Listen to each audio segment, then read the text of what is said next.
is, katulad din kami, broken family kami noon. Pero ang naalala ko, nagsisimba lang kami noon siguro pag nagpunta ang Dipolo, mga ganyan.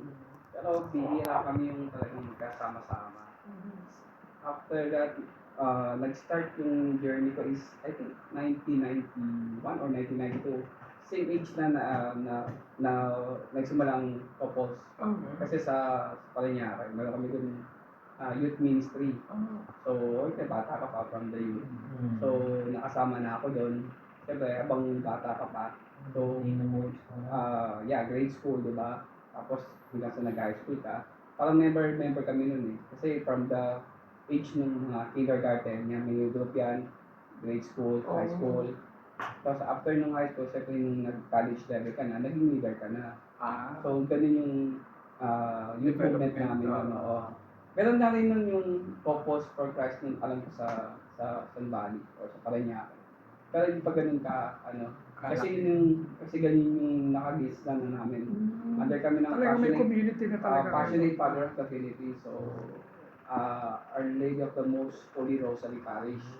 So from then, doon ko nakita yung nadidistino ko na pag may National Youth Day, National Youth Day, nakapunta na ako ng Balanga. Yan, napadala ako doon. Pinapadala kayo. Tapos yung Tapos after nun, sabihin namin sa mga members.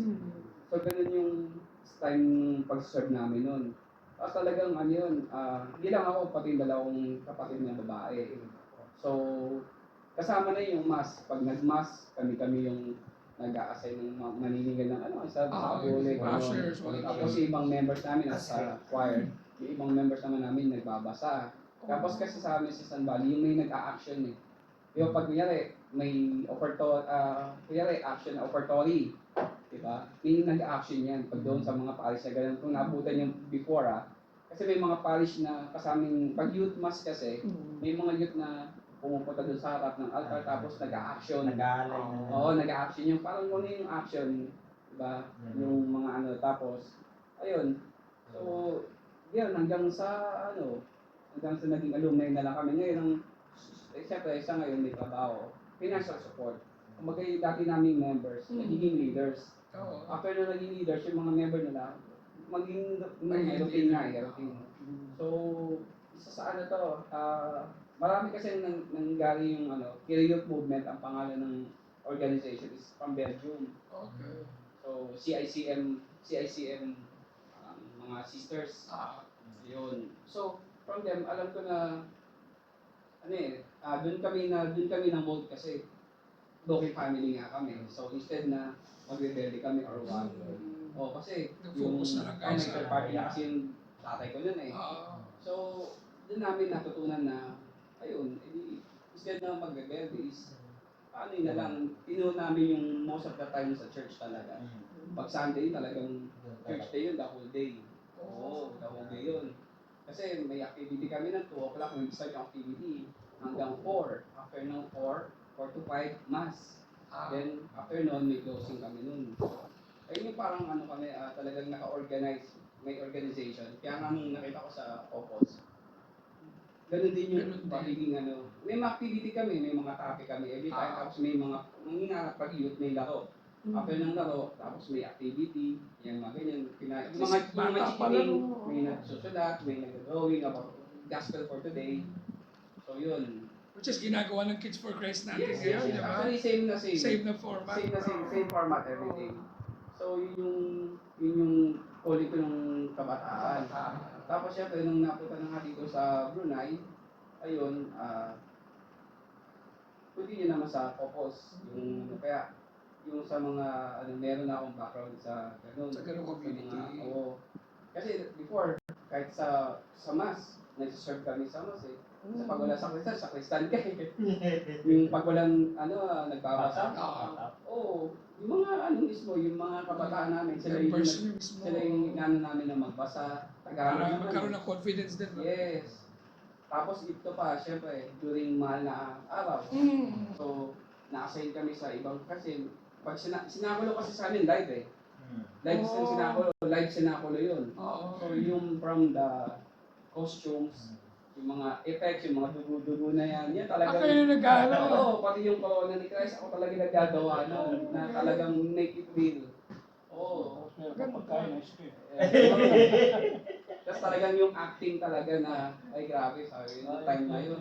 Meron kang pasyon, no? Ilan taong kayo nun? Mga 16, 17, mga gano'n? Oo. O mas bata pa? Mas bata pa kasi, Mas bata kami pa. nun, mas bata pa eh.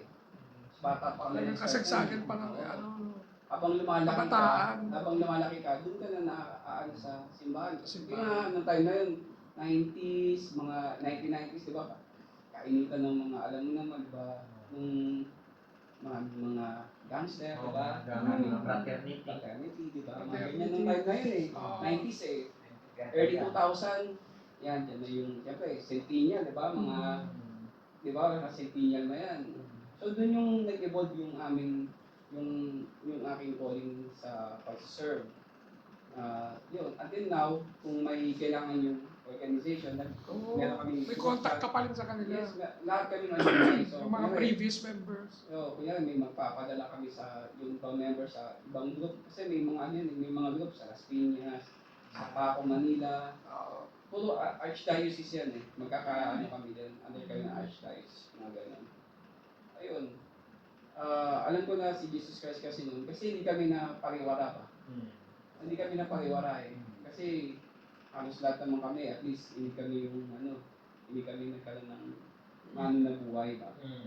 So, buhay is doon balik sa amin. Yung pag-serve namin na yun. Kasi mga kapatid ko, at least may mga kontak pa kami. Tapos, maayos naman ang mga buhay. Diba, hindi yung isa nasa kulungan, isa nagdroga, isa nasinggera. Wala sa amin tutunan na gano'n. Wala kaming gano'n na may bisyo. Yung mga matitinding bisyo, droga, wala. Doon kami na-list lang talaga.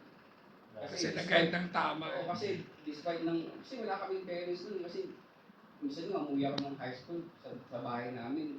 Iniwan ako ng tatay ko ng 3 araw. Kasi nandun siya sa kabilang bahay. Oo, May pamilya. iniwanan ka lang ng panggastos mo. Pambili Tapos lang. baon mo pa sa school.